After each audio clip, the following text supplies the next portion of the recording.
Oke teman-teman, sekarang kita akan mempelajari yang namanya penetapan struktur peptida. Teman-teman sempat di-highlight atau di-mention di buku Fessenden bahwasanya materi ini adalah materi yang tidak mudah, tapi insya Allah kita akan buat mudah. Nah, di materi ini kita akan mencoba untuk memahami bersama dengan lebih sederhana mengenai penetapan struktur peptida. Nah, apa itu penetapan struktur peptida dan fungsinya apa? Teman-teman, penetapan struktur peptida ini merupakan proses untuk menentukan jenis asam amino dalam peptida, terus urutan atau rentetan asam amino dalam suatu peptida. Mungkin teman-teman bertanya, kan protein sama peptida itu sama-sama tersusun dari asam amino. Jadi kenapa kita harus belajar peptida dulu? Kenapa gak ke proteinnya langsung?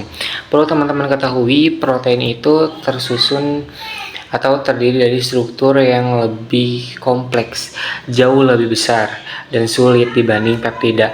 Oleh karena itu, peptida ini kita harus mempelajarinya terlebih dahulu sebagai dasar untuk memahami struktur protein yang lebih kompleks strukturnya. Nah, salah satu cara untuk menentukan urutan asam amino itu pakai analisis residu ujung. Apa itu analisis residu ujung? Analisis residu ujung itu kita pakai atau kita gunakan untuk menentukan asam amino yang berada pada ujung rantai peptida, yaitu ujung amino atau N-terminal dan ujung karboksil atau C terminal. Nah, salah satu metode yang digunakan dalam analisis residu ujung adalah reagen Shea-Edman. Reagen Shea-Edman adalah reagen yang digunakan untuk menganalisis residu ujung pada ujungnya N-terminal peptida. Nah, Edman sendiri itu diambil dari kata tokoh yang mengembangkannya. Teman-teman bisa dilihat di sini ada gambar di sebelah saya. Di situ ada gambar ditunjukkan mekanisme sederhana dari reagen Shea-Edman, di mana di sebelah kiri itu terdapat fenil isothiocyanat yang akan direaksikan dengan reagen Shea-Edman yang bereaksi dengan gugus amino pada ujung N-terminal peptida. Nah, di sini tuh ada beberapa simbol yang mungkin teman-teman bingung dan tidak tahu itu tuh artinya apa. Di sini ada R1, sebentar ya, aku gambar dulu. Di sini itu contohnya ada ini. Ada R1, R2, dan R3. Nah, apa sih itu R1, R2, dan R3? R1, R2, R3 ini digunakan untuk mewakili gugus samping tiap asam amino dalam suatu peptida agar strukturnya itu lebih mudah dianalisis, terutama saat mempelajari urutan asam amino. Jadi, di sini tuh ada beberapa tahap ya untuk pada reagen Shea-Edman ini. Tahap pertama, reaksi Edman atau reagen Shea-Edman ini dimulai ketika PITC atau fenil isothiocyanat itu bereaksi dengan gugus amino pada N-terminal peptida. Di sini nitrogen pada NH2 kan bersifat nukleofil ya. Nih. Jadi yang pertama tadi ya, fenil isothiocyanat itu akan direaksikan dengan gugus amino ujung N-terminal, yang ini ujung N-terminalnya. Ini tuh NH2 teman-teman. Terus, nah si NH2 ini kan bersifat nukleofil. Apa itu nukleofil? Nukleofil itu punya pasangan elektron bebas, sehingga itu cenderung untuk menyerang atom yang kebalikannya dari nukleofil, yakni elektrofil. Siapa itu yang elektrofil? Ya karbon ya. Karbon yang bersifat elektrofil. Nah, dari reaksi ini gitu terbentuk senyawa yang baru. Namanya itu PTC peptida. PTC peptida berarti itu ada cincinnya, terus NH, C rangkap ikatan rangkap 2S dan NH. Nah, teman-teman, penempatan senyawa-senyawa baru pada rantai itu bukanlah suatu kebetulan atau sembarangan, tetapi itu tuh mengikuti aturan valensinya masing-masing atom. Contohnya nitrogen itu kan stabil dengan 3 ikatan, kemudian karbon dengan 4 ikatan, dan sulfur dengan 2 ikatan. Nah, karena itulah ikatan yang terbentuk itu tersusun sedemikian rupa agar semua atom itu mencapai kondisi yang stabil. Nah, gugus NH ini muncul sebagai bagian dari nitrogen yang mempertahankan kestabilan ikatannya setelah reaksi. Coba teman-teman lihat. Di sini ada NH. Nah, ia tuh mencoba untuk menjaga kestabilannya dengan berubah menjadi seperti ini. Jadi bukan suatu hal yang kebetulan ya, tapi itu tuh udah jadi aturannya supaya mereka tuh stabil. Begitupun dengan karbon dan sulfur. Oke, kita lanjut ke tahap berikutnya, yakni ada perlakuan dengan asam. Jadi bakal ditambahin asam. Di sini di Fessenden itu ditambahin asam HCl ya. Setelah terbentuk PTC peptida tadi. Nah, dalam kondisi asam si reaksinya itu si ikatan peptida itu akan terjadi yang namanya siklisasi atau membentuk cincin. Jadi ikatan peptida antara asam amino pertama sama kedua dan ketiga itu akan terputus. Nah, akibatnya apa? Asam amino pertama itu akan terlepas. Contohnya, nah, ketika ditambahkan asam, nanti tuh si R1-nya ini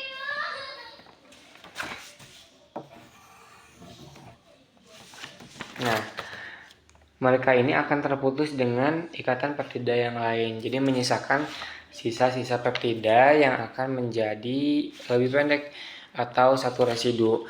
Jadi kalau misalkan awalnya itu ALA, GLY, dan VAL, maka setelah tahap ini menjadi ALA-nya terlepas, ini tersisa GLY sama VAL.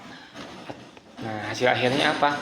Hasil akhirnya asam amino pertama yang terlepas itu akan berubah menjadi bentuk yang stabil yang disebut PTH, phenylthiohidantoin.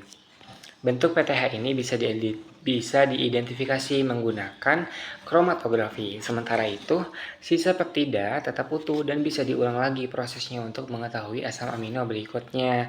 Nah, kalau misalkan udah dicek nih sama kromatografi, nanti bisa ketahuan asam aminonya itu apa, apakah GLK atau glisilin, atau ALA atau analin, dan tadi VAL atau valin. Seperti itu. Selanjutnya ada yang namanya reagensia Sanger. Apa itu? Akan dipaparkan di next video. Oke, yang kedua ada yang namanya reagensia Sanger. Sama halnya dengan reagensia Edman adalah suatu reaksi kimia kalau Sanger ini untuk mengidentifikasi asam amino pertama dalam setiap ikatan rantai peptida atau protein. Namanya atau Sanger ini berasal dari tokoh yang mengembangkan reagensia Sanger ini. Namanya tuh Frederick Sanger, yang dimana ia tuh menemukan ini saat meneliti insulin, teman-teman. Menarik sekali. Nah, fungsi reagen Sanger ini adalah menandai gugus amino bebas pada ujung N-terminal, terus membantu mengetahui asam amino pertama, terus dipakai dalam analisis struktur protein maupun peptida. Nah, sama halnya dengan reagensia Edman, di sini tuh ada beberapa tahap mekanisme reaksinya atau strukturnya. Dimana pada tahap pertama reagen Sanger ini diberi penandaan N-terminal. Nah, pada tahap pertama reagen Sanger yaitu bisa kita tulis dengan 1 fluoro 24D 1 fluoro 24 dinitrobenzena atau FDNB direaksikan dengan peptida yang memiliki ujung N-terminal bebas. Kemudian ujung N-terminal bebas ini mempunyai gugus NH2 yang masih reaktif karena memiliki pasangan elektron bebas. Bisa teman-teman lihat strukturnya di sebelah kanan dari teman-teman. Nah, kenapa sih FDNB itu reaktif? FDNB ini mempunyai 2 gugus NO2 yang bersifat penarik elektron kuat gitu. Nah, gugus nitro ini menarik elektron dari cincin benzena sehingga karbon yang mengikat atom fluor itu menjadi kekurangan elektron. Karbon ini menjadi mudah diserang oleh nukleofil karena sifatnya yang tadi apa? Elektrofil. Terus proses penyerangan gugus amino. NH2 pada N-terminal itu bertindak sebagai nukleofil. Tadi ya, kalau NH2 itu nukleofil, C itu elektrofil. Pasangan elektron bebas pada nitrogen itu akan menyerang karbon FDNB yang mengikat fluor. Akibatnya terbentuklah ikatan baru antara nitrogen dan cincin benzena. Atom fluor itu akan keluar sebagai F. Kenapa? NH2 berubah menjadi NH sebelum menyerang nitrogen. Sebelum menyerang, si nitrogen ini punya 2 atom H. Satu ikatan ke karbon asam amino. Nah, saat nitrogen ini membentuk ikatan baru dengan FDNB, jumlah ikatan nitrogen ini akan menjadi terlalu banyak dan nitrogen itu bermuatan positif. Nah, agar kembali stabil, satu atom H ini dilepaskan sebagai H+ lah. Akibatnya NH2 ini karena hanya tadi dilepaskan jadi NH supaya apa tadi stabil ya ikatan ininya apa valensinya. Nah, hasil akhir tahap pertama ini terbentuklah senyawa DNP peptida atau peptida yang sudah diberi label dinitrofil pada ujung N-terminal. Tahap ini disebut penandaan N-terminal karena reagen Sanger ini menempel khusus pada asam amino pertama di rantai peptida. Oke, sekarang ada tahap kedua dari reagensia Sanger ini. Namanya hidrolisis total. Nah, ini tuh tahap setelah terbentuknya tadi DNP peptida. Tujuannya apa? Tujuannya adalah memutus semua ikatan peptida, memisahkan seluruh asam amino supaya apa? Supaya asam amino yang pertamanya ini bisa dikenali. Nah, apa yang dipakai? Kita akan memakai 6 molar HCl dan dipanaskan. Artinya suasananya akan sangat asam. Kenapa sih harus HCl kuat? Karena kan ikatan peptida itu kan cukup stabil. Nah, misalnya CONH, nah, itu tuh tidak mudah putus dalam kondisi biasa. Maka diperlukanlah asam kuat yang dimana pada suhu tinggi dengan bantuan suhu yang tinggi supaya nanti semua ikatan peptidanya itu akan terhidrolisis atau putus. Apa sih itu hidrolisis? Hidrolisis kan itu pemutusan ikatan menggunakan air. Nah, dalam suasana asam, air itu akan membantu memutuskan ikatan HCl dan mempercepat reaksinya HCl tuh. Nah, apa yang akan terjadi pada ikatan peptidanya? Ikatannya itu akan diputus. Mekanismenya secara sederhana ada protonasi karbonil, di mana oksigen karbonil ini akan mengambil H+ dari HCl. Bisa teman-teman lihat di samping, di sebelah kanan dari teman-teman. Akibatnya karbonil ini menjadi lebih positif dan lebih mudah diserang. Kemudian air itu akan menyerang karbonil, molekul H2O, menyerang karbonil, dan karena karbon yang sekarang itu kan sangat elektrofilik ya, maka terjadilah pemutusan ikatan. Ikatan peptida ini akhirnya pecah, maka terbentuk gugus amino, gugus karboksilat, akibat akhirnya protein yang tadinya panjang. Jadi hasil akhirnya bukan hanya asam amino biasa, tetapi DNP asam amino pertama ditambah asam amino lainnya. Contohnya kalau misalkan awalnya tadi DNP, GLY, ALA, VAL, nah setelah terhidrolisis ya itu akan terputus tapi masih tetap ada. Jadi DNP, GLY ditambah alanin dan valin. Nah, karena sekarang kita bisa melihat DNP itu menempel pada asam amino apa. Tuh. Nah, tahap yang ketiga atau tahap yang terakhir dari reagensia Sanger ini adalah identifikasi. Ini adalah suatu tahap terakhir ya yang telah saya katakan tadi, di mana tujuannya adalah mengetahui asam amino pertama dengan melihat DNP menempel pada asam amino apa. Karena setelah tahap 2, semua asam amino itu kan akan terpisah. Sudah terpisah. Nah, setelah hidrolisis total, campurannya itu berisi banyak asam amino biasa. 1 DNP asam amino, contoh DNP GLY ditambah ALA ditambah VAL. Nah, karena itu menunjukkan asam amino pertama. Kenapa DNP itu sangat penting? Karena gugus DNP ini memberikan suatu sifat khusus, yakni berwarna kuning, terus mudah dideteksi, berbeda dari asam amino biasa. Makanya DNP asam amino ini bisa dicari dengan mudah. Nah, bagaimana cara identifikasinya? Biasanya menggunakan kromatografi. Misalnya kromatografi kertas, kromatografi lapis tipis atau KLT. Nah, apa yang terjadi saat kromatografi? Campuran itu kan diletakkan pada media kromatografi, lalu pelarutnya akan menggerak membawa senyawa. Setiap senyawa bergerak dengan jarak berbeda karena polaritasnya berbeda, ukuran berbeda, interaksi berbeda dengan pelarut. Akibatnya, DNP asam amino ini akan muncul pada posisi tertentu. Posisi inilah yang akan dibandingkan dengan standar. Contoh, kalau misalkan posisi bercaknya sama dengan DNP glisilin standar, berarti asam amino pertamanya ya udah jelas glisilin. Kalau misalkan cocok dengan DNP alanin, ya berarti N-terminalnya atau asam aminonya itu analin. Jadi sebenarnya ke tahap ketiga ini adalah kayak membaca label DNP-nya untuk mengetahui asam amino pertamanya. Jadi alur sederhananya itu tahap pertama FDNB akan memberi label pada N-terminal atau ujung N-terminal H2N. Tahap kedua itu akan dihancurkan proteinnya dengan hidrolisis total.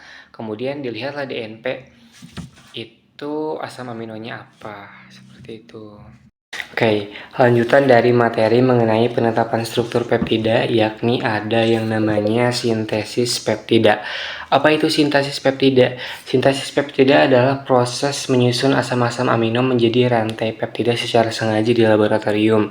Tujuannya membuat peptida atau protein tertentu, mempelajari struktur protein, atau membuat hormon semacam obat dan lain sebagainya.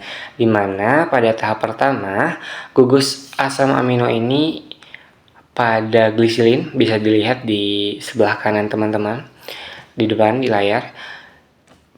Asam amino pada glisilin ini akan diproteksi menggunakan gugus BOC. Supaya apa? Supaya tidak bereaksi sembarangan selama sintesis peptida.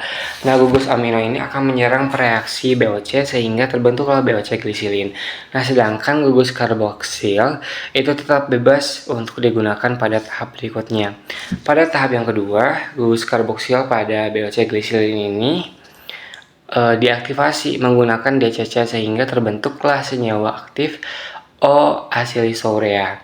Aktivasi ini membuat karbon karbonil menjadi lebih mudah diserang oleh gugus amino pada asam amino berikutnya, sehingga pembentukan ikatan peptida ini dapat berlangsung lebih mudah.